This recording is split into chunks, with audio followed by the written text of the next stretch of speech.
5.7 মাত্রার ভূমিকম্পে গতকালকে সারা বাংলাদেশে 10 জন মানুষের উপরে মারা গেছে, শত শত মানুষ আহত হয়েছে।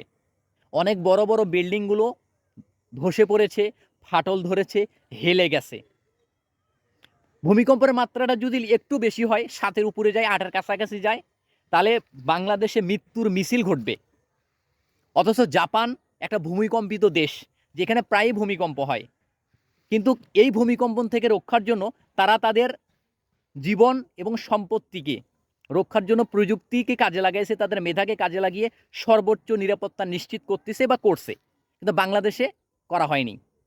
আমাদের দেশে দুর্ঘটনা ঘটার পরে সবসময় বুদ্ধির উদয় হয়, তখনই সুস্থ চিন্তা আসে, তখনই অনেক কথা বের হয়। কিন্তু দুর্ঘটনা ঘটার আগে, মানে দুর্ঘটনা যাতে না ঘটে, এর আগে কোনো পদক্ষেপ নেওয়া হয় না।